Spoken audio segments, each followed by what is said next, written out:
So good evening. We are back again. We grinded out a victory yesterday at Goodison for the first time in 6 years. It was ugly football. It wasn't pretty to watch. It was not a great game. But ultimately, we're still within touching distance of the champions, the treble winners. Jez, how's your Monday been, mate? Yeah, great, actually. Weather's a lot better today than it was yesterday, I have to tell you that for sure. But I've actually started a project today that I've been planning for quite a while. And I'm writing a book. And it's called My Arsenal Life. And I've actually just been putting the structure together. I've been chatting to somebody a family friend who has written 4 books about the First World War, actually. And he's been giving me a lot of tips and advice. So, it's something I want to do, especially in the winter as the weather gets crap. I'm going to sit down and go through my Arsenal life. So it'll be quite fun. It won't be a bestseller. It won't be a bestseller. I don't know about that, Jez. We've got a big community here, mate. And it's something you've got your own community on your channel as well. Yeah? Yeah. That's good, man. Listen, it'll keep you busy through the winter months as well. It will. It will. Well, your wife will be over the moon. She won't have to see you or talk to you, Jez. I just hide in my cave here anyway. So that's what it is, man. But all the best with that, man. Honestly, all the best. And Kenny, how are you, mate? How's your Monday? My Monday's been really good. Work, getting backlogs sorted. Let's just say, I don't know if you guys remember this program, but I'm watching old episodes of my favourite police drama, The Bill. So it's very, very therapeutic. You're nicked, One of the characters out there is Burnside's Frank Burnside. Jesus Christ, that's a throwback, that, mate. So I'm cheering up with that, but also the reason why I'm watching a lot of The Bill, 1, because it's very therapeutic, but 2, I just need to switch off from the mainstream news because all we got is cancel culture this, cancel culture that, and everything.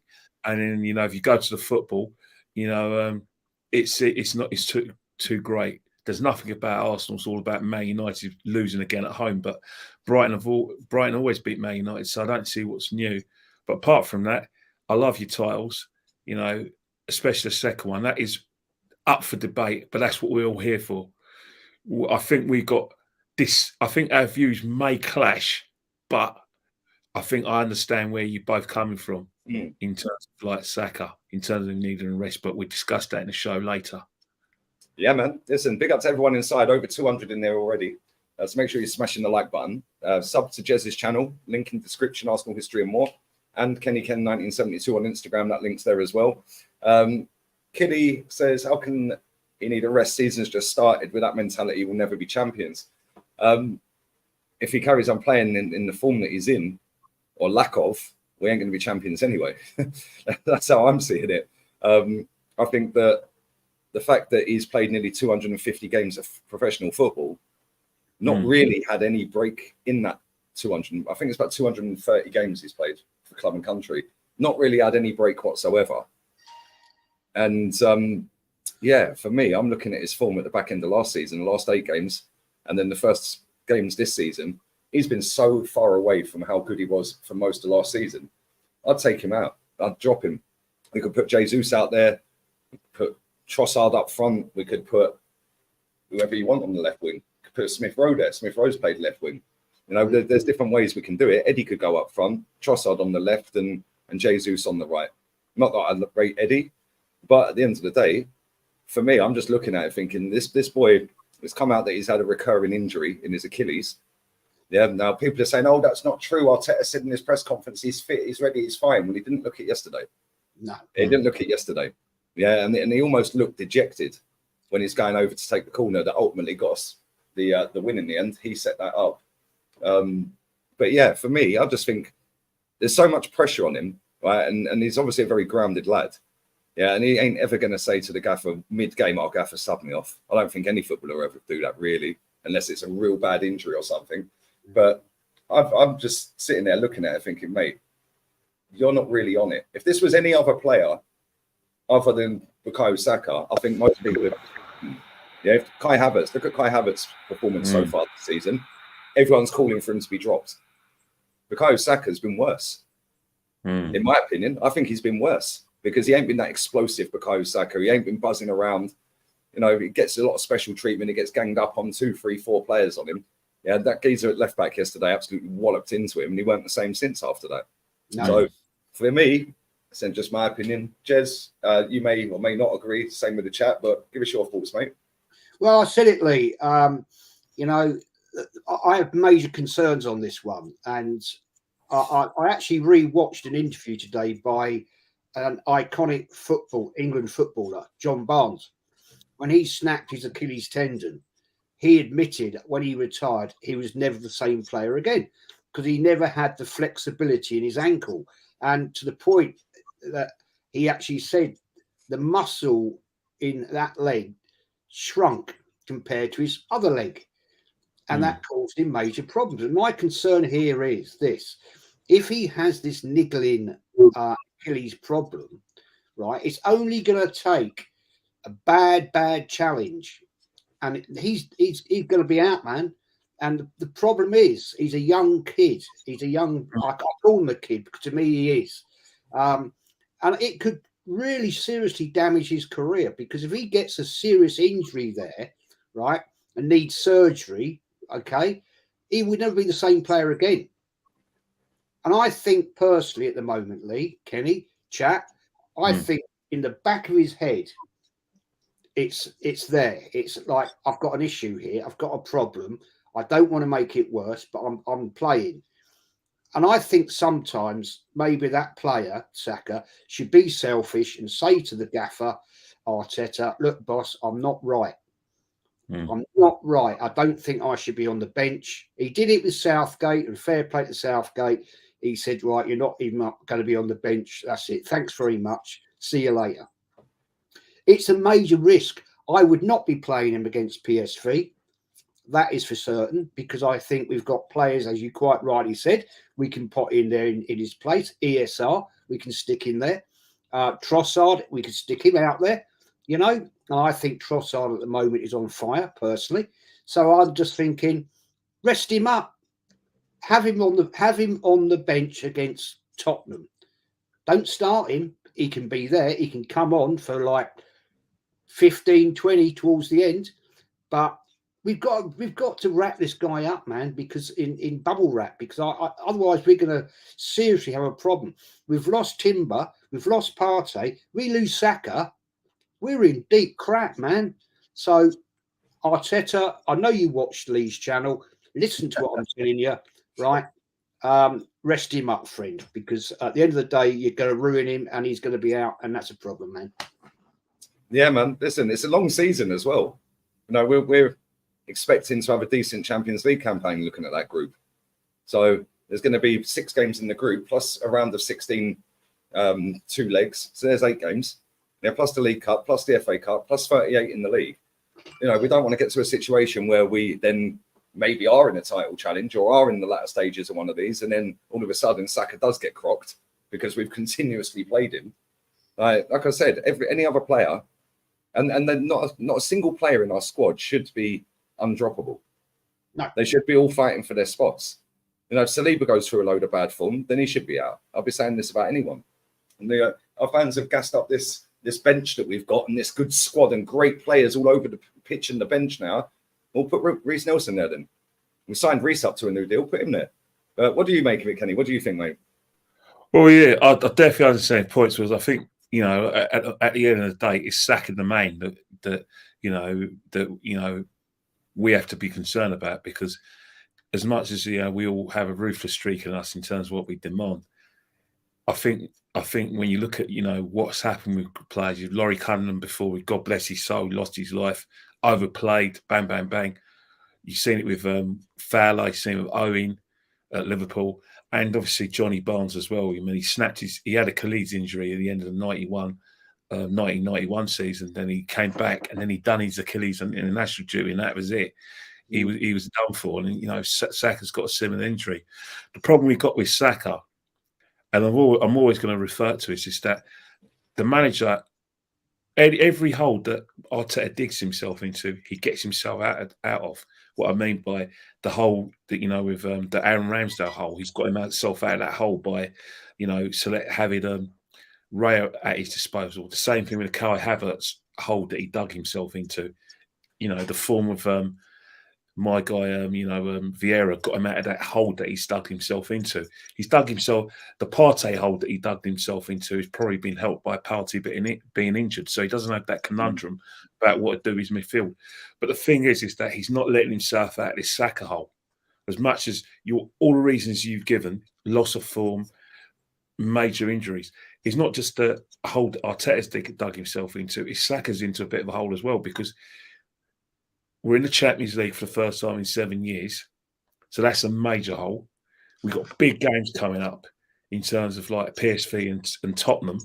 And then after Tottenham, we've got Brentford. He won't play against Brentford. Well, we say he won't, but this is my card. We've got Bournemouth. And after Bournemouth, I think we've got another game against Lens, and it's Man City. So you look at the conundrums, all I'm talking about is massive, massive games. Mm.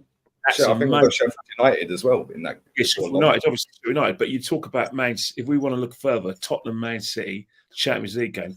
This is a quicksand that Arteta and Mikel Arteta are into, and then you only have to look further down the line, Euro 2024. So that's another sort of bit of quicksand that lads in.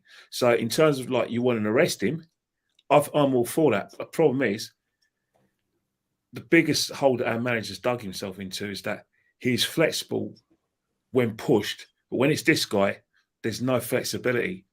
So the major stumbling block is that Mikel Arteta can't do that. This guy, trusts Mikel Arteta. He wants to play every game. He knows he's not right, but the build-up our manager's giving him in terms of I can't win football games without Saka is a major problem. I mean, all we hear about is him trying to sign a right-sided winger in his place, and he hasn't been able to do that. I don't think he's even trying, because he's thinking, well, it's the same sort of, conundrum that, Spurs had with Harry Kane when they were looking to sign a striker, but they really couldn't get a striker because striker is own England. Why am I going to Tottenham when Harry Kane's there? I think it's the same thing with a right-sided player. Why are you signing me when you've got Bukayo Saka? And that is the major, major problem. You give him a rest, but you've got a major hole in that right-hand side. All right, he's not playing well, but if we play Trossard in that position, that's not particularly his best position. His best position is a Martinelli position, because that's another conundrum we haven't looked at. Martinelli's got a hamstring injury, so Martinelli's out for how long was hamstring injuries last for? 4 to 6 weeks, maybe. It depends how bad he's torn it, because I think Wan-Bissaka's torn his, and he's out for 2 months, I reckon. Yeah, well, yeah, but if we give it about 8 weeks of Martinelli, so we're losing that bit of pace for Martinelli on the left-hand side, and then we've got a player that's playing on one leg. In terms of like the team shape, in terms of what we need, Saka and the man needs, I get it. But in terms of the team, pace, we're losing pace on left-hand side. Don't get me wrong, we've got a better footballer in Trossard in that position, so we're not losing too much, but we are losing a bit of pace down that side. And then we lose Trossard. We're now saying let's rest Saka, but again, the whole setup and the whole pattern of play is gone. Because the problem we have is that our manager does not have a plan A when it comes to his attack and his front three. We know that he's trying Eddie, it's not working for Eddie, so we know that eventually he's going to go to JEZ'S. So it's one of those things where we can do it, but we're running a massive, massive, massive risk in terms of our front three. And the sad thing about it, and one guy's pointed it out, and I deserve to be horsewhipped. I'm not even thinking about Smith Rowe. And that's an indictment of what this manager's done. This manager has put all his emphasis into that Saka conundrum down the right, to the extent that he's told Pepe to do the Frank Boff because he's got Saka. That's the main reason. Let's just cut through the red tape. Let's cut through the excuses that the manager don't rate him. He don't need him because he's got Saka. So, he's already got rid of Pepe. Smith Rowe, you know, in that position, he could play that position. I think he'd do it well. But with this manager, I don't see it happening. Mm. And that's the problem we have. We know that Saka's going to play against PSV. We know he's going to play against Tottenham. He's probably going to be rested against Brentford, but he'll still be on the bench. Yeah. And then Bournemouth, Lens, Man City, that's the main problem. Our manager will have a coronary, an heart attack, because he hasn't found a plan B without Saka. He's found plan B for all these little games. Like, for instance, he had a plan B for Tierney when he wasn't happy with Tierney's passing, so he got Zinchenko. Let's face it, I've never been convinced that he's been happy with Ramsdale, and I say it not with hindsight. No, you said that for a long time, man. Yeah, hindsight's 2020, but judging by the same conundrum Tierney had in terms of his displeasure at his ability on the ball, he's going to have the same displeasure with Ramsdale. So he sold that position. But as long as he has that mental block with Saka, I can't see him getting a rest. He should get a rest for his career and for him as a man. But with the games we've got coming up, it's not going to happen. And the worst thing about it, he's got in my head Arteta. I'm now thinking like him and thinking, you know what? I can't do it at Saka because I know I'm in the same mindset as our manager, that he's our best player and he's our most potent match winner. So I've now been infected with the Arteta jab, and I hate it. But the problem is, as a football person who prides himself in knowing the game, I can't leave him out. I've got to play him because I am doubly scared of our front three without him in the team, especially with Martinelli not in it. So I'm going to have to be like the odd one out here. Well, no, the way you've put it, it makes total sense. But just it's a problem, and this is why all three of us have sat on here when the season first started, saying we ain't done enough in the transfer window. We need somebody on that side. We've kept Reece Nelson, but every time I've seen Reece Nelson play, he does better on the left than the right. So if JEZ'S can play there, maybe that's why we didn't go and get someone. Maybe he thought if Saka's injured, we can put JEZ'S out there. But like a lot of people in the chat are saying, if we get Declan Rice injured, we get Saka injured, we're in a lot of problems. Yeah, because we've already got part. It's highly likely it's going to happen because you just described two young England internationals who've been playing non-stop football. England, if they're not playing a qualifier for the World Cup or European Championships, they're playing for the League of Nations. And then they got, lucrative friendlies as well. And then obviously Rice had his multiple amount of games because West Ham won the European Conference League. So again, it's game after game after game after game. But that's the situation there. I wouldn't be surprised if they turn a blind eye to all these failed drug tests, because I don't know how they do it without any kind of substances. I don't know how to do it because the amount of games they're playing is criminal. It's crazy. Criminal. Yeah, it's crazy. I'm just looking now to see how many games Declan Rice played last season. 50. 50 is not too bad. He missed one Premier League game. He did 11 in the Conference League, and he done 2 FA Cups.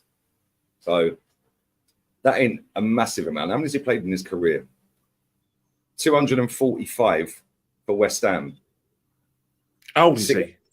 That's what I'm looking at now. I think he's 24. Where is it? It's 24. 24.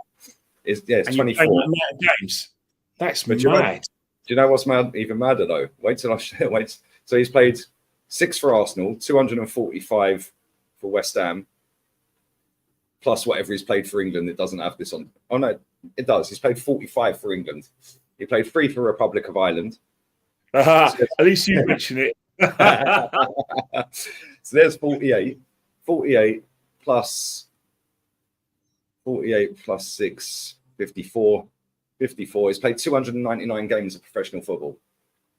299 games, and he's 24, yeah? Go to Bukayo Saka. I think he's on about 230. I'm pretty sure it's 230. Right. If it loads, there we go. Right. Saka's turning 20. No, it's just turned 22. On the 5th of this month, he turned 22, yeah? He has played for Arsenal, 185 games. That's crazy, man. And for England, he's played 30. So he's played 215 games of professional football, and he's just turned 22. Mate, both of them are going to be extremely lucky if they go through the next couple of years in their career without a big injury. Yeah, because that, and people will say, yeah, but you know, there's certain other players, they play week in, week out, week in, week out. That's all great. That's fantastic. Yeah, that's fantastic. Yeah, maybe they're playing in a better team that has more of the ball. Yeah, they're not getting kicked so much, different position, less work in terms of running, less work in terms of tackling, stuff like that. No, I've seen it with other players all around the world. Like Vinicius Junior is out injured now. Why? Because he's playing in a position that is an explosive position, and he has to be on it all the time. Yeah, he's going to get kicked. He's going to get pulled down. He's going to get niggly injuries. Yeah, and he's out for 6 weeks. You know, especially in the wing positions. You know, a lot of wingers get injured, and they get niggly injuries constantly throughout the rest of their career. Yeah, so we got to hope this kid's all right, man. We've got to hope he's good, because if we keep playing him, I'd personally see where we're at. Let me have a look at the fixtures, Arsenal fixtures, because there's an international break coming up in October. The international break's coming up in October. So we've got obviously PSV, Spurs, Brentford, Bournemouth, Lens, Man City. I thought we had Sheffield United, obviously not. Sheffield United past Sevilla. Okay. So the international breaks after the City game. Oh my days. And then we play Chelsea the first game back. So yeah, I wouldn't. The thing is, we've got to play him in that City game, haven't we? But Lens maybe, and the Brentford game, maybe have him on the bench away to Bournemouth. No, there is chances here. Put him on the bench against PSV. Bring him on if you need him.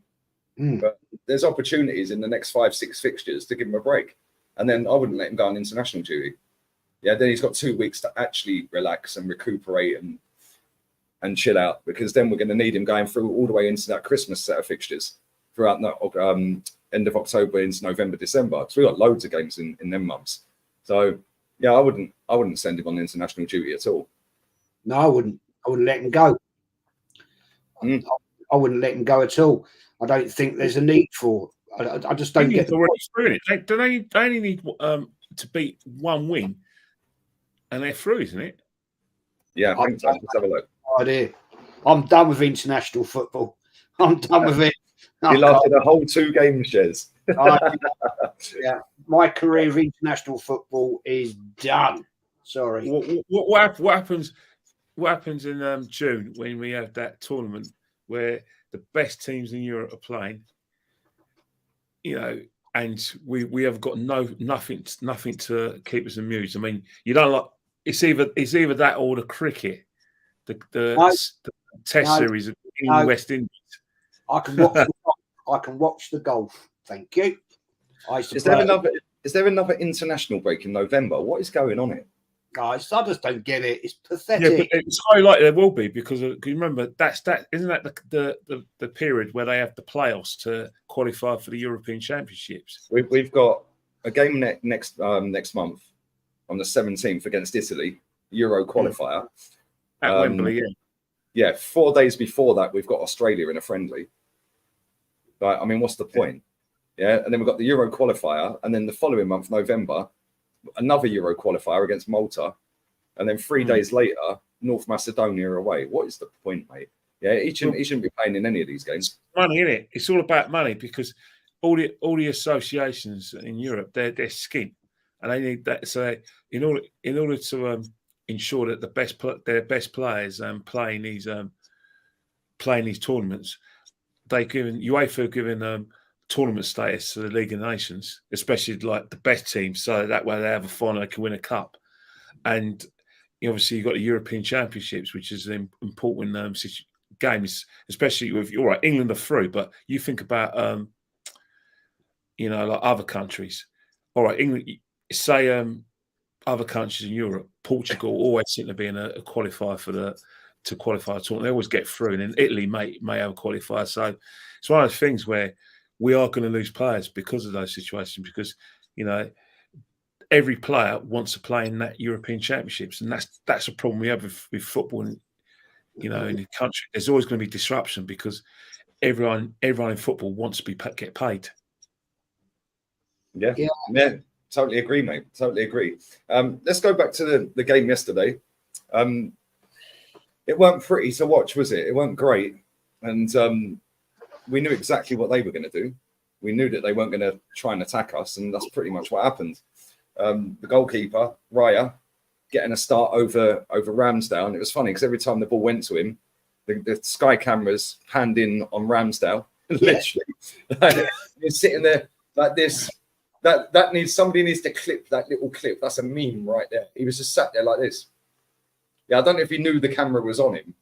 Yeah, like so they all have these little screens in front of them now, don't they? So maybe he see himself and thought, I'll try and act cool here.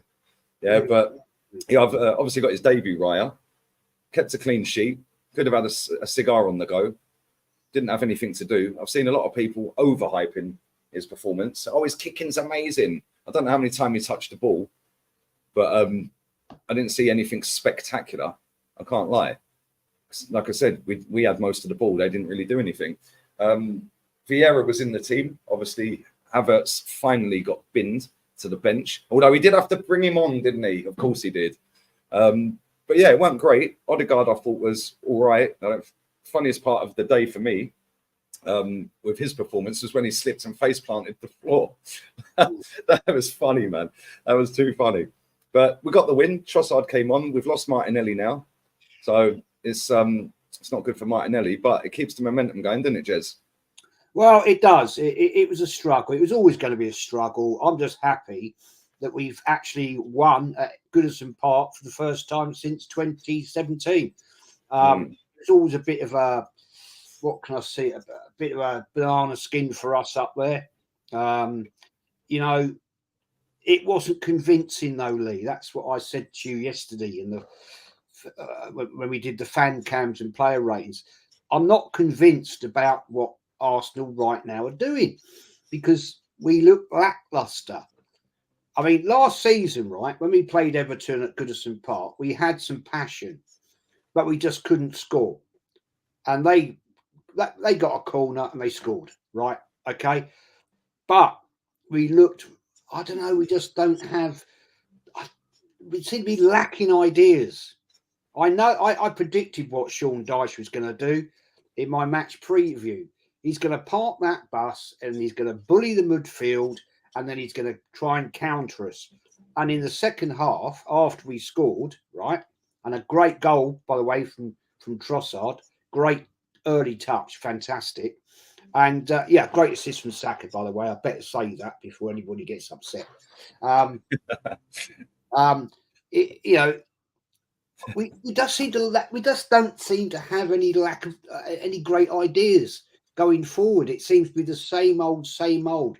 We go down the wing, we cross balls in against their bigger defenders. We need to find another way of getting through that midfield. And I think that comes down to the fact we just don't have a great midfield. I'm sorry to say it. It's okay, but okay don't win you championships. I'm sorry to say that. We've lost Partey, who I personally think is our best midfielder. Declan Rice is brilliant DM, absolute class. Yesterday, he was absolute class in what the work rate he was doing. His defending was amazing. His passing, I think, is great. Odegaard was decent, but disappears sometimes, then comes back. I'd like to see a little bit more direction from him at times, bossing it with the team, telling them what to do. I don't really ever see much of that myself. Kenny, you could tell me probably wrong because you're at the games sometimes, the home games and everything. But I have to be honest, when I've watched him at Brighton last season, I didn't see him doing a lot. I didn't see him. I mean, I know it's a big ask to be a Tony Adams type boss, get in a player's face and give it him. But Pickford was doing it yesterday. To his defence, he was right in their face. and he's apparently now in trouble for telling the referee, the linesman, I beg your pardon, to fuck off, you prick. So he obviously he obviously watches me, Pickford. He obviously watches me. So, but no, getting back, being serious. We've got to find some different tactics in this team, seriously.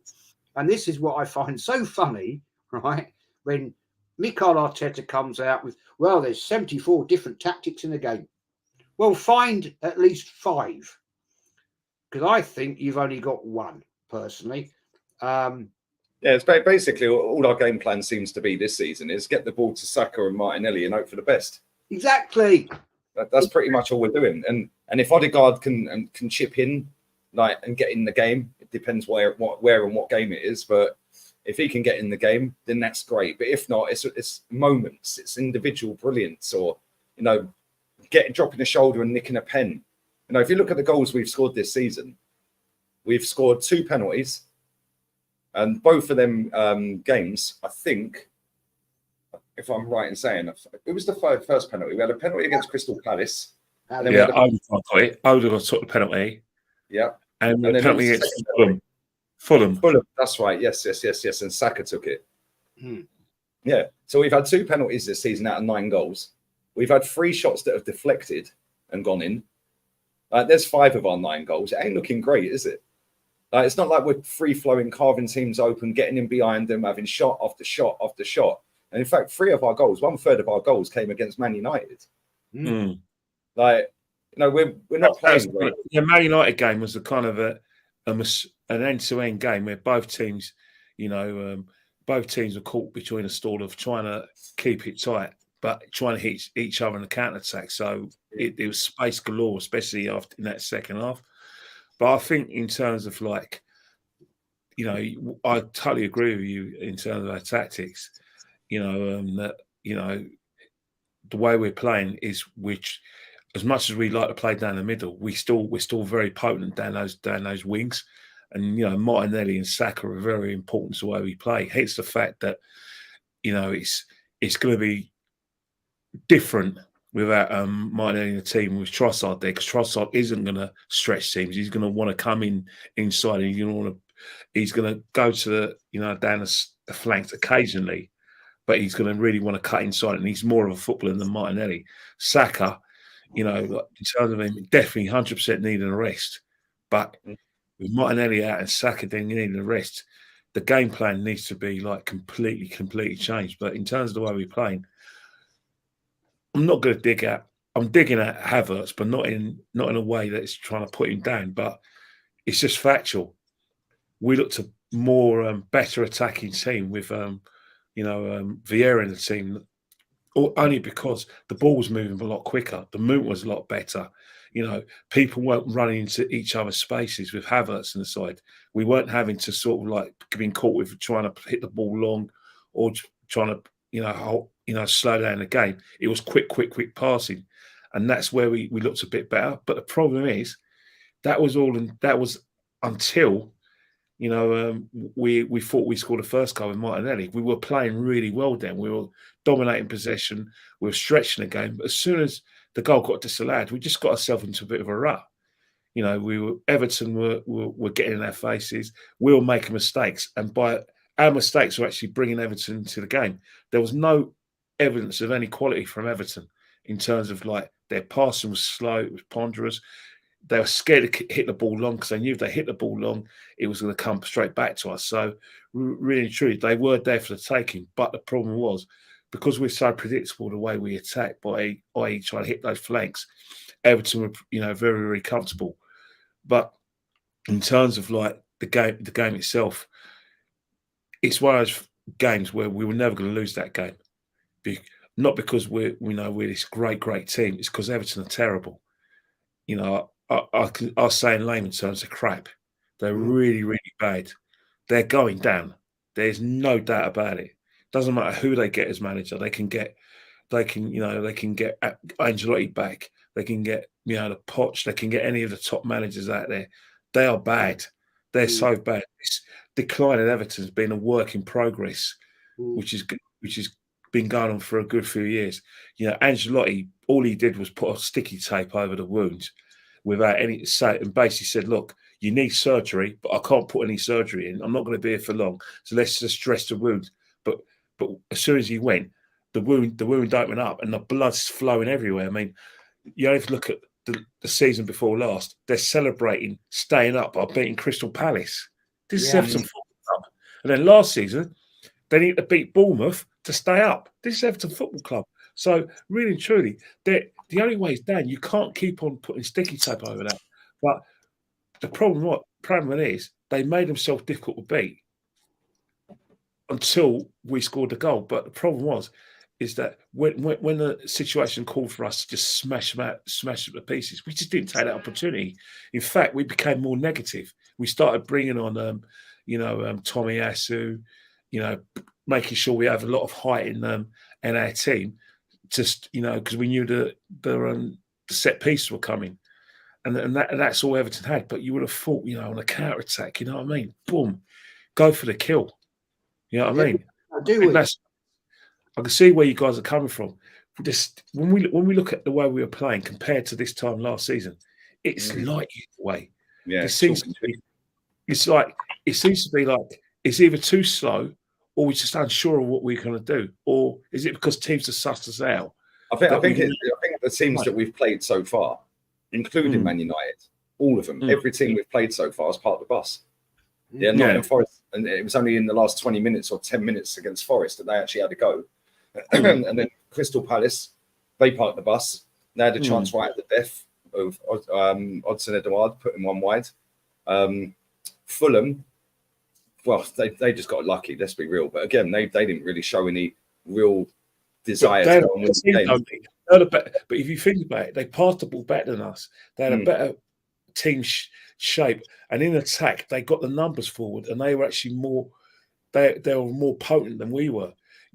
Let's not forget, we got a point because of a penalty, and because that pork chop Bassi decided to feign injury.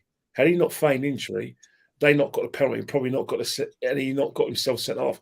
They win that game comfortably. The thing is, even against Man United didn't come to get a win. And if they did, they tried to do it right at the death with the Garnacho chance, which was offside. But even in that game, how many times did we get around the back of Wan-Bissaka and Dalot? We didn't get past them hardly at all. Saka was pocketed. Yeah, Martinelli, as much as he played well in that game, I think he got round Wan-Bissaka once. He was just playing for corners, and then his corners were shit.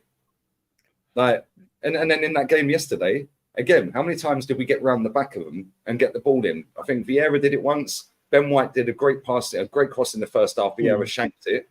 But Vieira put one literally 3 yards out, nobody in the box. Where's our striker? And it's like, if you actually look at last season, we were carving teams open, and they've realised these teams can't go. But you look at the midfield last season, it was Xhaka, Partey, and Odegaard. Xhaka's left the football club. Partey's injured, and he seems to be preferred at right back. We now got Declan Rice, who is doing an excellent role as in that position. But in terms of what we need from an attacking role, he's not. He's not giving us much from an attacking point of view.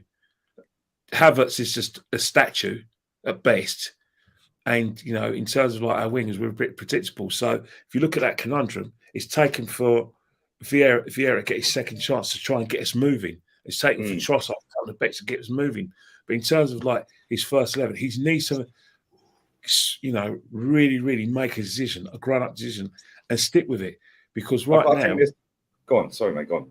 No, but what I'm trying to say right now, we are looking lopsided, but we're getting away with it because of the fact that we've got this kind of bounce back ability where we can go for 100 minutes or whatever is required. But it's not always going to be like that. We're playing good teams now. PSV are going to be a good, whatever they happen, they're going to fancy themselves when they come to play us. They've conceded 1 goal all season. They're top of the league, 4 out of 4. This comment from Krishan as well. I think this is a good point. Right, Odegaard does to do his best work needs to be shifting across the midfield as opposed to just sticking to Saka, who's ghosted the game. Therefore, he ghosts the games. Yeah, but the problem we have, and that is a good point, because when you see other midfielders in that position, they are floating around either side. The way we're set up, we have Zinchenko coming in field. So Odegaard can't go over there. Declan Rice pushes up, and now he'll get in Declan Rice's way. If he goes over there, he's in, and then it's all the way we've set up. Cool. It worked for 93% of last season. Yeah. And so far, we've got 13 points out of 15. But there is so many flaws that I can see coming in the next 6 to 7, 8 games. Yeah, there's going to be games where we're not going to get that goal and we're going to lose, or we're going to get a draw. It's going to be a disappointing draw. Yeah, I do, however, think we're going to spank Tottenham. If they, I don't know. You know what? I'm not sure.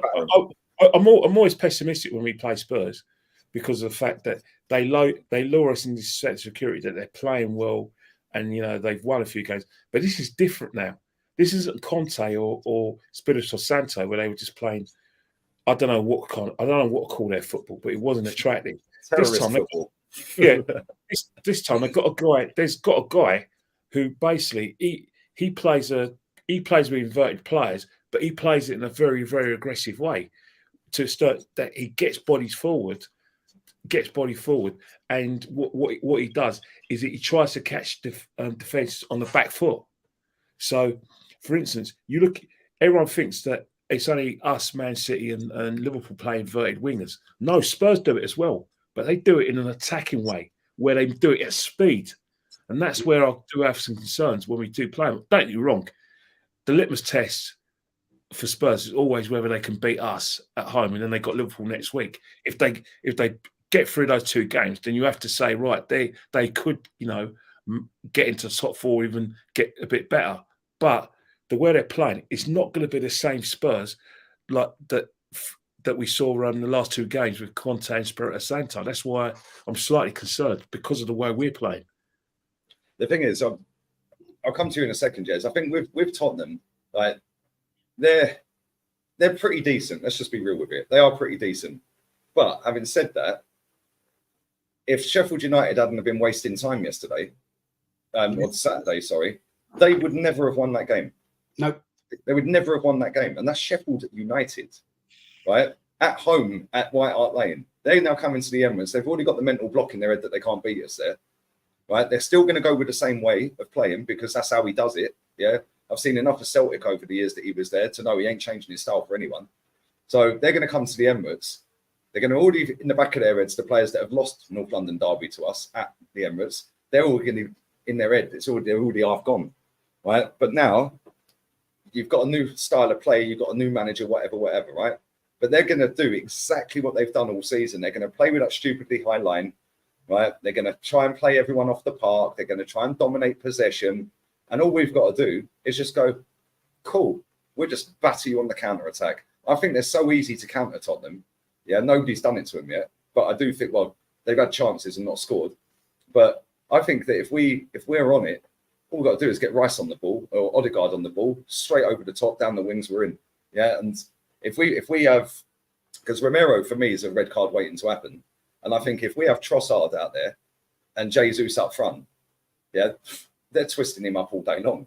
Yeah, he will get sent off. Yeah, if we play both of them players, Trossard on the left, Jesus will come floating out that way anyway. Just get him sent off. Yeah, I think we'll batter him. Yeah, I've seen a lot of Tottenham fans getting all above their station because they've won a few games. Yeah, let me just remind you, Tottenham fans that are watching this, right? And you're the only club in the top 6 that I can actually take the piss out of. Let's just be real with it. Chelsea, Man United, Liverpool won more than Arsenal in the last, well, Chelsea in the last 20 years. Yeah, Man City. But let's just be real with it. This time last season, you were in the top four at this exact same stage. You were actually top 4 when you sacked Conte. Yeah, it's a great, cool, fantastic. You're playing nice football, but ultimately you're not going to win anything, and you ain't beating us at the weekend. Yeah, what do you think, Jez? Yeah, I totally agree with what you just said. I think Tottenham, yeah, they've done all right. Okay, they've done okay. When it comes to Arsenal, Tottenham, it's a totally different game. It's history. It's just a different mindset. And I think Arsenal, Arteta gets it. He's played in North London derbies. He gets, he understands it. And I think he'll have the team up for it. I just hope his tactics aren't stupid when he does this stupid nonsense. I don't like this inverted bloody fullback bullshit. Saw it yesterday against a very, very, very poor Everton team. There was times when Zinchenko's on the right wing. He was at number 10 for about 20 touches at the ball. Yeah, and then they broke, and luckily Declan Rice got back and intercepted it, I think. Exactly. And I'm sorry, I don't like that tactic whatsoever. I like Zinchenko. I think he's a decent class player. But stick him in midfield. That's where he needs to play. He did it for Ukraine against England. And he scored a goal. What can I say? You know, that's the facts. But the fact that I honestly believe is Arsenal will beat Tottenham on Sunday. And I will be watching the game because we're leaving here at silly o'clock in the morning to make sure. How do you negotiate that? Eh? How do you negotiate that? Because you've got 3 tickets. Once you can't watch the game, then all of a sudden you have to watch that. There must be some. No.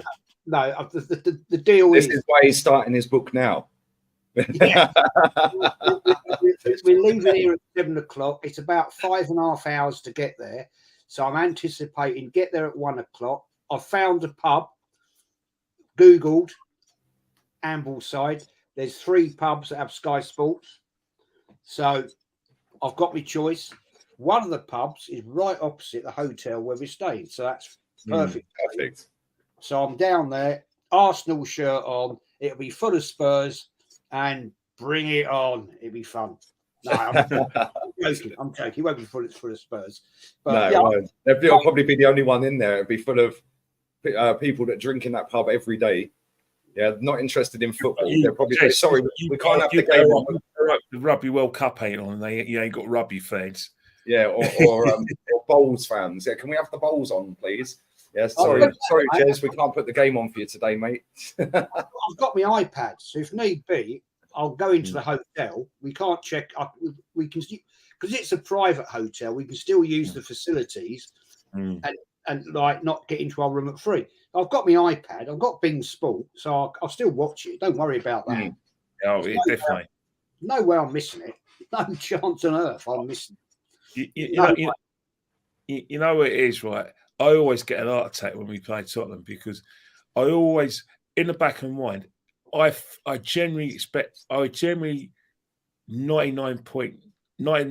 we're going to win because it's at home. But there's always this thing at the back of my mind. It's going to come a time where they're just going to have the game of their life, and they're going to think, forget it. Let's think of England. Just have a go. You know what I mean? And I do think, we are going to try and get it right because it's Tottenham.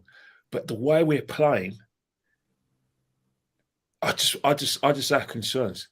I understand that, Don't worry, you can do it, guys. You can do it. It is the history of the Tottenham, guys. You can do it, guys. They might get Stuart, the photographer, to give them the team talk like they did 2 years. He'll just tell them how much he loves the players. He loves this club. How much he loves the club, and they got to do it for the fans. He'll shed a tear.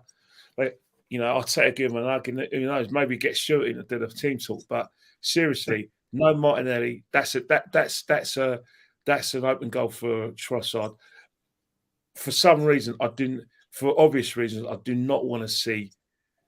I do not want to see Havertz playing that game. It's too frenetic. It's not his game.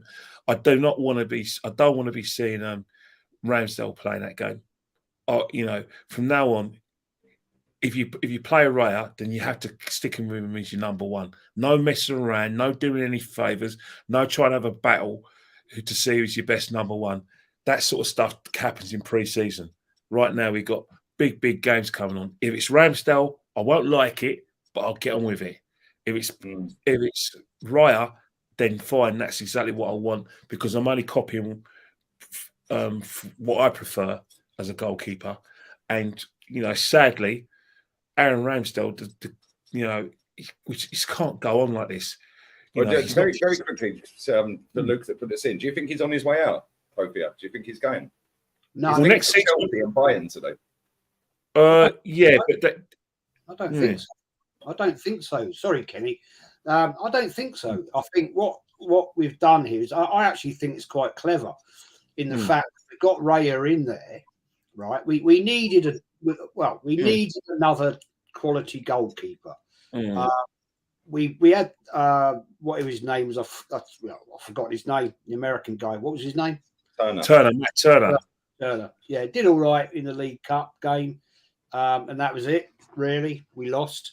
But the fact remains, we need quality. We need quality players in all positions. Well, that's how he's done it, though. Arteta's done it, Jez. But you won't have to. Yeah, obviously, the clear example of how this works, you won't have to get on a district line from Islington, from King's Cross, and go all the way up to Fulham Road. Look what happened there with Mourinho. He had a situation where he had Kudicini and Petr Cech, both goalkeepers who were good enough to be number ones. He's gone with Petr Cech. 10 years later, he's had a situation with Courtois and Petr Cech. He hasn't said, "Oh, yeah, let's have a battle to see who's the best number one." He's picked a number one. And I think if you are going to try and win a Champions League and win the league, you have to make a decision. Yeah, it's nice to have two goalkeepers, but you have to make a decision and go with your gut feeling. And I think what's gone against Ramsdale is we're not keeping clean sheets at home. Yeah, fair play. Fair play. And that's where I'm coming from. Obviously, I understand the manager. He's the one who wants players to pat the back. But Ramsdale, he's not doing his cause any good. From a goalkeeping point of view, he creates panic when he gets the ball and kicks it straight to the opposition, and the opposition get it back. And they create attack. Look at Martial, 2 weeks ago. That's where I'm coming from a footballing position. That's why he's been relegated twice or three times, whatever it is, because ultimately he's not that great. But he's part of the problem. He spreads panic within the defence. We've seen it too many times. How many examples do we need to say this guy's not number one? I can think of 10 mistakes he made last season. His position has been poor of recent. But his position is he's cost us a couple of goals, but due to the fact that his positioning in his 18-yard box has been very, very poor. If he'd been in 6-yard box where he should be, right? If you've got your defence back there, your back there, you don't need to be stood in the middle of your 18-yard box when they're only 20 yards in front of you. And he's been caught out for the fact he's too far out, a bit like, dare I say it, Seaman in the Cupman's Cup. Yeah. He got logged. That classic one. Naeem. Hey, he's got previous, mate. Ronaldinho done him as well once. Yes. Oh, no. That was even worse. And did Ronaldinho mean it?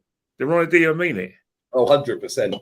If it was any other player, I'd say no. But it's Ronaldinho, man. Yeah. Some people say, did Bergkamp mean that against Newcastle? It's Bergkamp. Of course he did.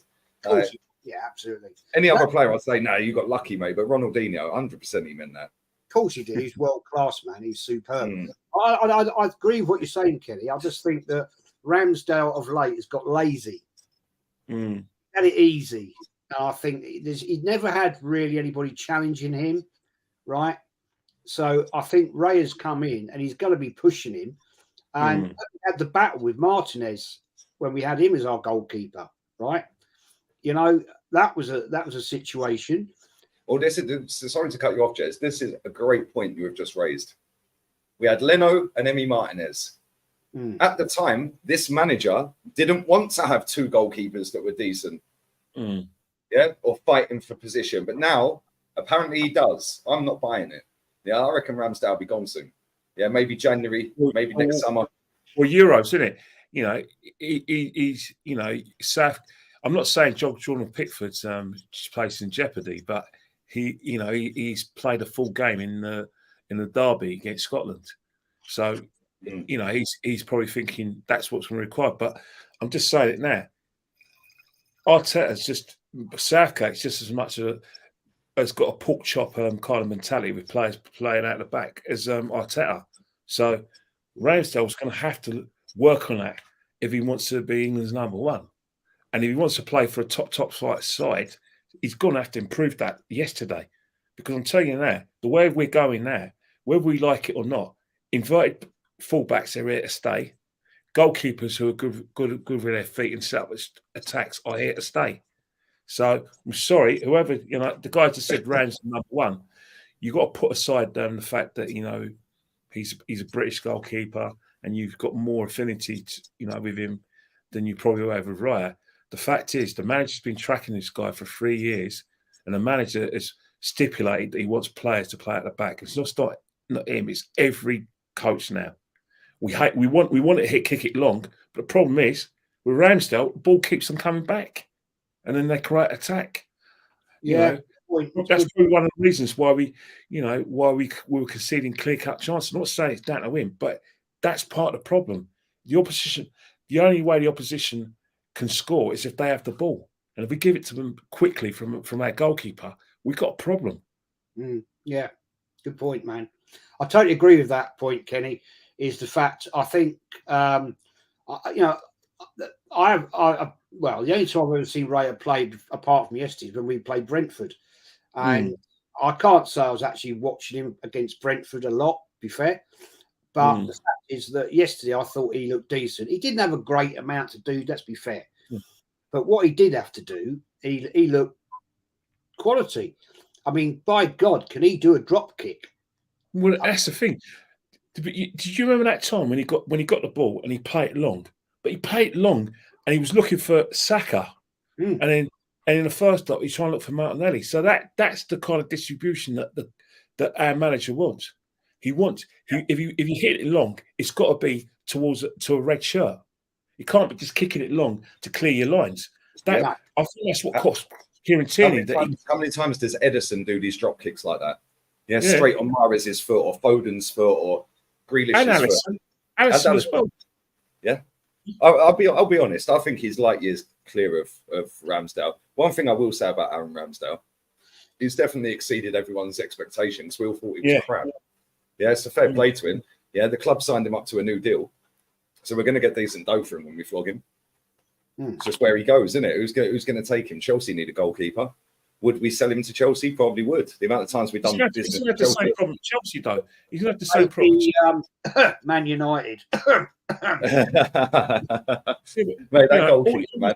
Do you know what's crazy? Is that goalkeeper is actually pretty decent, Onana. Yeah, he's really. I wanted him at Arsenal before he went to Inter, but he was banned. We were looking at him before. We were looking at him. Yeah, and he was banned. He got failed a drug test or something. Yeah. Right, but just coming back to what you guys said about all of this inverted and playing out from the back. Well, let's just hope, let's just hope that at some point this season or next season, Pep decides to go back to normal, because he's to blame. He comes to this league and he's done all this hipster stuff, and now everyone's following him.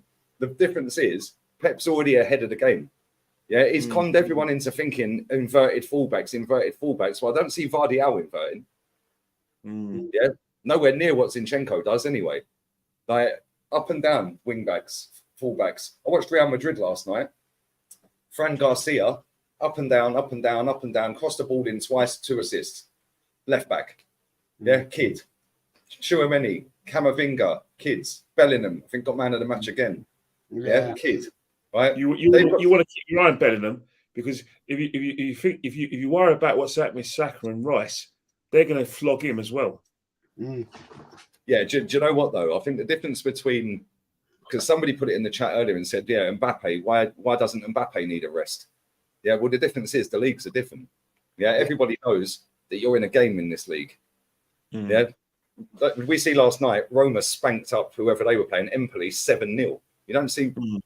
We've seen 2 7-0s in Spain, and Italy in the last 2 match days. When was the last 7-0 in the Premier League? Oh, sorry, my bad. It was Man United. Yes,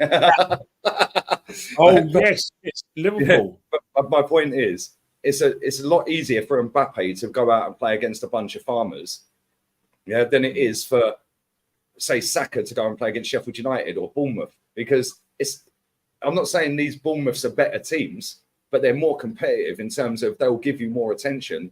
And we see it with Mbappe all the time in that French league. I'm not dissing the French league. What I'm saying is it's nowhere near the level of the Premier League. You have to be on it week in, week out in this Premier League. He could run around. You know why? You know why? The reason why the Premier League is the hardest and competitive, because everyone's got money. Everyone can everyone can stick two fingers up to a club and say, look, you know, you've got teams like Brighton saying that 80 million is loose change for one of their players. They want 100 million. They can get away with it. But that's the fact. That's the thing with the Premiership. It's been like that for the last few years. West Ham are in top 8 on net spend in world football, or top 10 for the last 10 years. West Ham. And that's it. And that's why you know, you are going to play against all the teams who have got internationals. You're playing against internationals and playing against good players. You know, not world class, but good, competent footballers. That's what it will cost a lot of money and a lot of big wages. In France, I'm not being disrespectful, but in France and Italy, and to a certain extent Germany, you're not going to get players. You're not going to get clubs who are going to stick two fingers up to a club that's offering £80 million for one of their players. But in England, they do. They do say £80 million too small. Every club's going to do that because they know that invariably they don't particularly need the money, but they know that clubs can go up to about 100 million, 105 or 110 million pounds, and that's the reason why the Premiership is competitive, because of the money and because of our friends in Australia, Asia, and the United States and Africa who love our football. I mean, our football. Don't get me wrong, our football's not great. There's better football being played in Germany and Spain, but there's better football in Spain all day long, mate. Every time I watch the Premier League, you're probably right. I don't watch the Bundesliga, if I'm honest, as much as I do. Did you see the game between Bayern? Jez, did you see the game between Bayern and Leverkusen? That was a bloody good game of football. Quality game. Yeah, I mean, I don't get this where people turn around and say the Premier League is the best of the best. Okay, it is great, but there is other decent football out there, that is for sure. The Saudi League's got more big names in it than the Premier League. It's got Neymar, Benzema, Ronaldo. Like, do you know what I mean? Mahrez. Like, we've got some good players in our league. The thing is, there, Lee, a lot of those players are coming to the end of their time, aren't they? You know, and there's no way I'm going to say that's ever levels with what we get to watch, because there's individuals. They're individuals. They're great and they're world class, world beater players, but they're coming to the end of their time. They're out there for the dollar, and good luck to them. Fair play. I'd have done the same if I was at level. The thing is, big up Ola as well for the super chat. Salute my brother Lee, my big unks and big man Jez. Glad to put the hoodoo behind us. Arteta surprised me pleasantly by dropping Kai and starting Raya. 100%, my bro. 100%. Make sure you sub to his channel. Yeah, his channel. He's got a wicked competition for this weekend for some MMA. You can win a trip to Dublin to watch the fight live. So make sure you go and sub to the channel, follow all the socials, and you'll find out how. So go and check that out, people. But yeah, when I watch the Spanish league, mate, that is so much further clear. Yeah, I know the quality is less in terms of some of the teams are shocking. Like, it's shocking. Yeah, but it's the same in the Premier League, really. When you look at Luton and Sheffield United and Burnley, yeah, I mean, if they really all tried to stay up this year, I don't think so. Sheffield United made 33 million profit by getting promoted. They've made profit. They ain't trying to stay in the league. Yeah. When you look at these other leagues, Portuguese league, I get to watch a bit of Portuguese league on its own. Like, technically, they're clear of the Premier League players. In the Premier League, it's pace and power, pace and power, pace and power, and they coach your skill and your skill set out of you. It's all about being an athlete in the Premier League. In these other leagues, I'm watching some of the most technically gifted footballers. They're just running rings around people, but they won't get the spotlight on them because nobody watches the league really in comparison to the Premier League. Yeah, and the thing is, when the English teams come up against Spanish teams in Europe, we tend to get panned. Yeah, well, that's no coincidence, is it? Yeah, because these technical ballers will just pass around you or pass through you. So yeah, is run into people and clapping. You know, Sevilla's going to be our biggest test this season. You know, we probably, you know, I hope I'm wrong, but I think in terms of technically gifted, that's probably going to be the best team we've played in terms of technique. and tactics, because of the fact that we're lopsided and they're just going to keep the ball. I'll tell you, our players going to be absolutely knackered after that match. To the extent that they're going to be on one leg when they play in the Premiership. And I think that's the whole sort of like conundrum about these games coming thick and fast. I think we do play too much football, but the problem is that demand from the fan is crazy to the extent that you have to satisfy the demand. I'm probably the only one in this panel who wants a midwinter break. I want the Boxing Day program and the New Year's Day program banged. I want it stopped. But I get where you're coming from. Oh, Kenny. In terms of position, I get it, because you guys were brought up on the Boxing Day, Arsenal Tottenham or Tottenham Arsenal at 11:30, and then or even New Year's Day at 11:30, Arsenal played Tottenham, or vice versa at 11:30. You're brought up on that, and then in between that, you probably got a game against, a game in the London, or either Arsenal Crystal Palace or Arsenal back in the day Wimbledon, or Arsenal Chelsea, Arsenal, Chelsea, all those things. So I do understand that, and plus, in terms of like you're off work for about a week and a half. So that time you've got a lot of time in your hands to go and watch games, watch live matches, or sit down and watch live football. I get it, but something's going to have to give. Mate, the thing is with me, I'm old school, right? I can remember many times stumbling across the road, Avenel Road, stumbling across out my front door, still hungover from the night before, and walking up to the North Bank, almost wanting to puke up because I was that ill from New Year's Eve or whatever. And I'm sorry, but I have fond memories of them days. And and I'm trying to take him off you. I love the Christmas fixtures, because you always get a dodgy result. Always a dodgy result. And it always seems like it's either Chelsea losing to Villa or West Ham or someone, or like Man United a drop point somewhere. I love it. I think it's class. And I think I don't like Christmas. I think it's the biggest marketing scam going. Yeah, so it works though. It definitely works. But the only reason I like that festive season, that period, is because there's football. Yeah, it's literally non-stop over Christmas. Yeah, and you do get some freak results. So that's what I like. I remember one game. It didn't involve Arsenal, but in 1st of January 1992, Man United won, Queen's Park Rangers 4, and a guy called Dennis Bailey got a hat trick. and after that, Dennis Bailey disappeared. Well, that's his claim to fame. But New Year's Day, football, Kenny, he scored a hat trick against United. Dennis Bailey, Old Trafford, 4-1. He scores a hat trick. Dennis Bailey, born and bred in Streatham, played QPR, disappeared afterwards. So those kind of freak results do happen. But I don't know. You think about the Christmas schedule.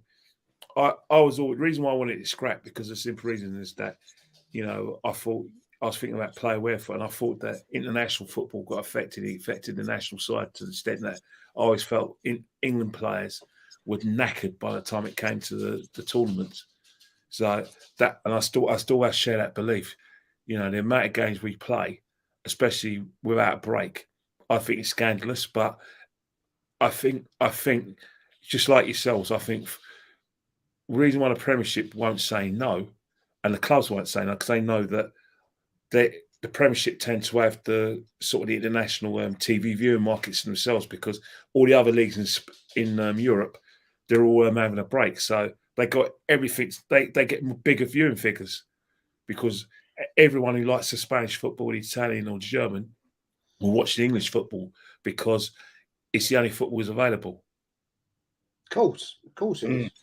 Yeah. The fact you have to remember is back in the days, it's all changed now, because you get stupid fixtures. I mean, you're quite right, Kenny.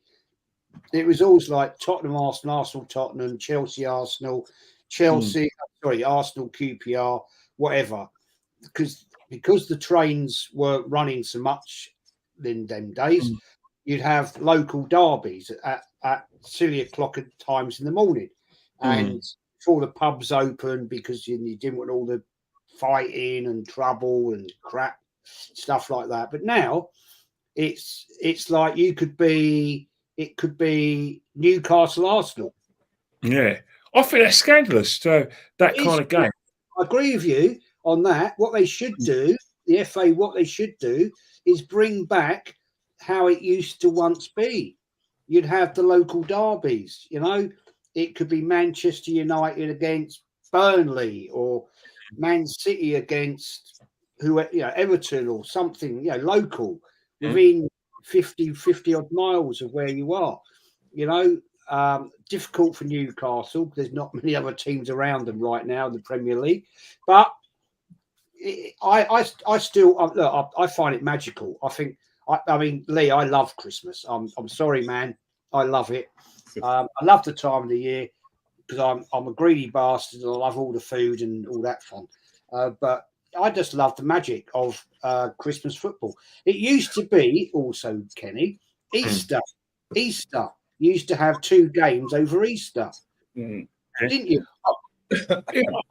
I remember that, the Easter Monday game, the Easter Saturday game, and the Easter Monday game. But I think with TV, it's difficult for us. I think TV schedules of, the bank holiday game. Remember in August, we used to always have a game on bank holiday Monday, but because there's so much TV and they like to spread the games on a Saturday evening, Saturday morning, 2 games on a Sunday. But, it's very difficult to have a full program on like on Boxing Day, so on Easter Monday. But with the leagues like the Championship and below, you can definitely have it. But look at him, Bailey buried under the M6.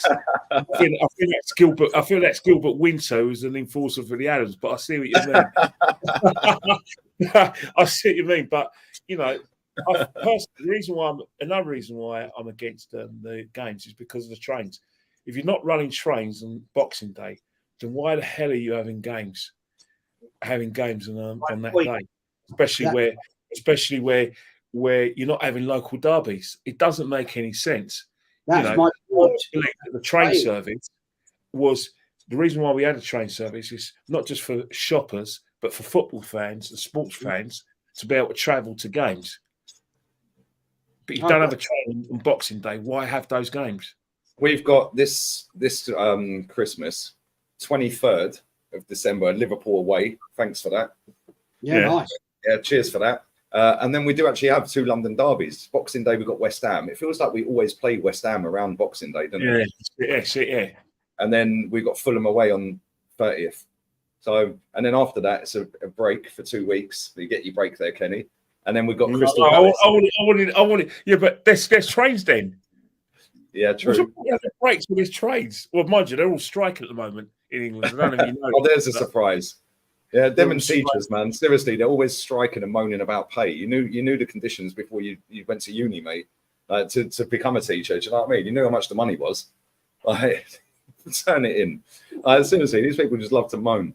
But anyway, we are going to wrap this up, guys. We did it, guys. We did it. All right, big up to Ola, man. Make sure you sub to Ola. Love always, my guy. Always love. Boxing Day football is great. Otherwise, the day is boring. I have a boring day, look, mate. Watch the Sound of Music or something, or watch the James Bond film. Same old crap every year. Watch the James Bond film that you've seen 50 times, mate. Have a break. The only decent Christmas film, or the only Sorry, I'll rephrase that. The only Christmas film I will actually sit and watch is Home Alone. Yeah. The only one. Home Alone 1 and Home Alone 2. Other than that, I ain't interested in any of the others. I'm a Scrooge, mate. I'm a Scrooge. I can't stand it. 1 and 2. I've never watched the whole Die Hard film. Yeah, well, that's a Christmas movie, but people get killed in it. Yeah. Ian Gould says The Great Escape. I don't know how many times I've watched that film. I absolutely love it. I've never watched that in full. Steve McQueen. Class, classic. God bless his soul, and one of the greatest actors that's ever lived. Man, big up everyone in this chat. Never pegged Lee as a Home Alone fan, mate. That is the best Christmas film ever. Yeah, but I think there's about 5 or 6 Home Alones, and they changed the kid, right? And they took the piss out of it. But 1 and 2, they're the best, and the rest are crap. Macaulay the rest of Culkin is 40. He's 43 now. Yeah, he's older than me. It's mad, isn't it? It's actually mad. 2 years, mate. 43, yeah. Do you know what they do as well? They actually charge you to watch that film on Sky Movies. They have 1 and 2. My sister recorded it, yeah, and she saved it to her box, both of them, and just puts them on every year for the kids. But Trump's in the second one, isn't he? He is, yeah, in the hotel lobby, yeah. I'll tell you one thing. He plays his cards right. He'll be in a prison in Georgia. He's getting back in. I'm telling you, mate. Just for the banter, yeah. Like I don't really deal with all this American politics and all of that, but just for the pure banter, yeah. I need to see that guy back in charge, because some of the stuff he comes out with in interviews and stuff like that. Like when he sat there and he said, yeah, well, I wouldn't give you a chance or something to some woman. Like he was being asked about a woman or something. Yeah, well, you're not really my cup of tea either. Like, yeah, you wouldn't be somebody that I'd select. Yeah, it's just class. But the thing is, he's a billionaire. He don't give a shit.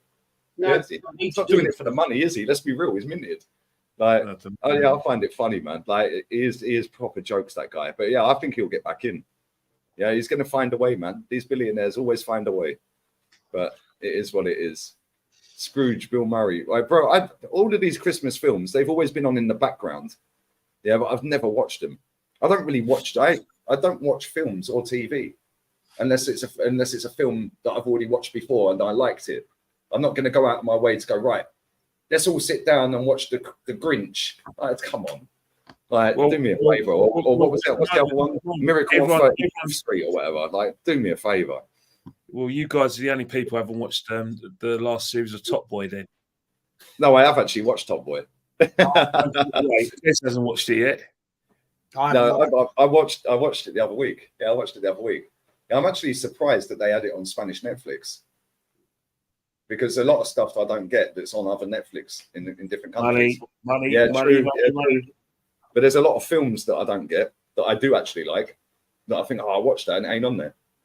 But yeah, the third Top Boy, I thought it was a bit of a disappointment. I can't lie. I thought it was a bit of a disappointment, but it is what it is. Jez ain't got a clue what we're talking about. No. Yeah, you're not missing much, Jez. I can't lie. Not a clue.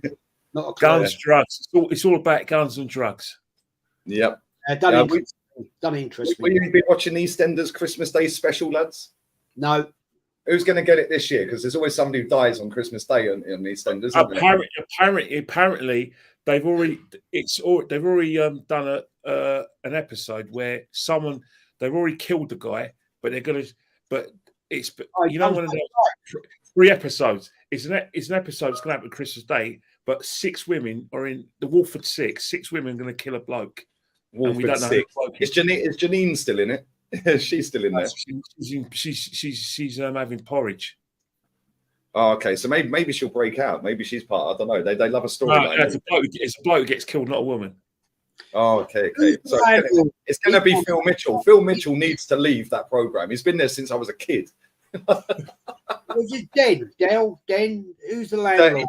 Dirty Den. Yeah, he died twice. He died twice. Yes. Yeah, he went in the canal. Then he went in a. I mean, he must have 9 lives. That fella. I mean, it's bullshit, man. What about who was the other one? Barry.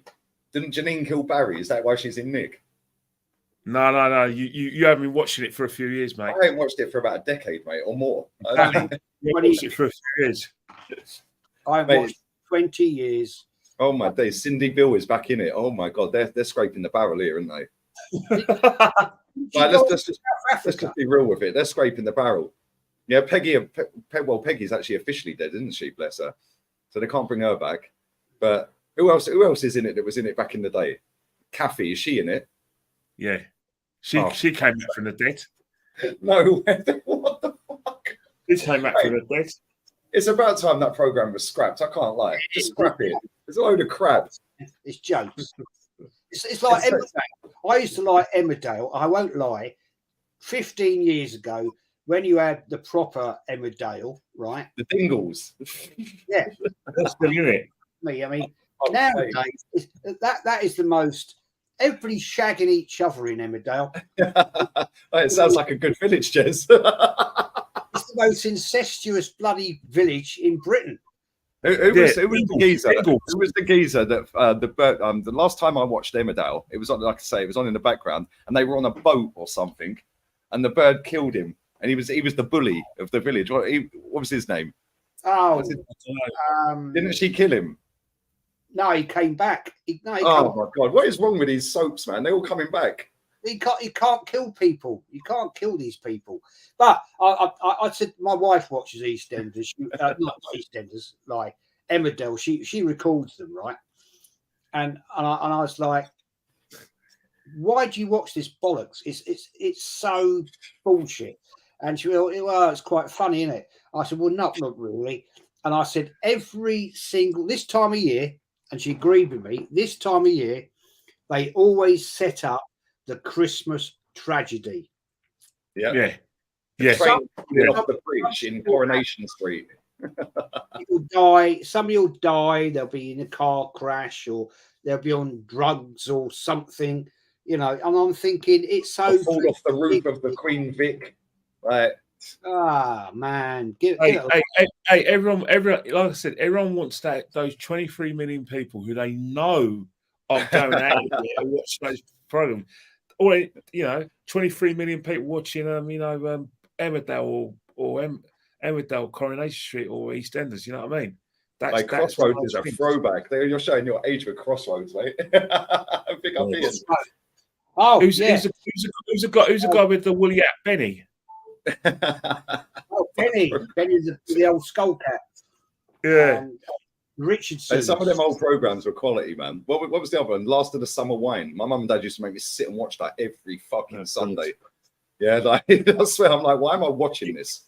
Here's me watching old episodes of the Bill to keep me in the straight and narrow. Hey Kenny, when I worked in Croydon, right, in Catherine Street, when you see the courtroom, right, that is actually Croydon Council Town Hall. I used to watch out the window on the 3rd floor when I worked there. We used to watch them filming it. Yeah, that's the thing. It's Ken Barlow. It's Ken Barlow. Just clear this up. Is Ken Barlow still in Coronation Street? Apparently, I don't know. Yeah, he is. 91. That geezer's been in it since the first episode. Yeah, he's still there. I think he does the odd show. Doesn't do many. Yeah, I'll tell you one thing though. He don't look 91. He looks bloody 60. Yeah, he does. Last time I watched that program, he looks well, mate. He looks very well. Easy life, isn't it? It's easy money. Just turns up on set. Yeah, bangs a couple of chicks. Yeah, back in the day, like gets rid of Deirdre. Got a scatty daughter. Yeah, kicks her out. Like easy life, isn't it? No wonder he looks well, mate. Like Eldorado was a classic, man. I love that program. Oh, anyway, man. So we are going to wrap this up. This was an Arsenal program. What's happened? No, we can talk about soaps, man. We can talk about anything here, Kenny. But yeah, Eldorado, Neighbours, Home and Away. Are they still going? Yeah, mate. No, they stopped it, haven't they? No, Neighbours has come back. Aren't they doing it in England now? Aren't they doing it in England? I don't know, man. I won't be watching it. I'll tell you that now. I can't do any of that bollocks. I got a bail soon, boys. I'm going live soon. No, I'm going to get out of it. In fact, actually, what time are you going live? I was going to go live at 7. I'm going to put it back to 15:15 because I've really got to go and get a sandwich. Absolutely. No, that's cool, man. No, that's cool. So yeah, make sure you check out JEZ'S channel. Kenny Ken 1972 as well. Arsenal history and more for JEZ'S. Who's live that we can raid? Right, Rance is live. Bear with me. We'll raid Rance. He's live with Sava. Just go and spam the chat. Lee raid. Give me 2 seconds, and then we'll wrap this up, people. I was going to do a watch along for. Come and watch me. In fact, watch Forest and Burnley. You still got to do it. It's football. No, I won't. In fact, actually, I'll divert you to JEZ'S channel. How about that? What about you going to do Champions League watch-alongs? Yeah, tomorrow, AC Milan against Newcastle I'll be doing. It's a shame Man United are playing on the same night as us because that's prime banter ready and waiting right there, mate. Hey, Right, let me just get this link. Don't knock it. Don't knock it. We haven't been in Europe we haven't been in Champions League for 7 years. Let's just we got to be until we win the competition. We got to have a bit of humility in it. Mate, it's the first season back. Right, I'm just putting this direct link in, redirect, and then we're out of it. I'm done for the day, guys. I'll be back again tomorrow with Rents, 2:30 on here. Then I'm on with Terry Flewers, and then I'm doing a watch along on Lee React. So plenty more content to come. Big up to you, Jez. Appreciate the love as always, mate. And you, Kenny. Big up the chat. Well, yes, it's a quiz tomorrow. Big quiz. Revising. Big quiz. Right, very quickly before we go, name an English goalkeeper who's got 2 Champions League winners' medals. Ray Clements. Oh, Ray Clements. Well, that's fucked me up, innit? Because that's true, but that's not the one I was thinking of. Okay, name 2 then. Peter Shilton.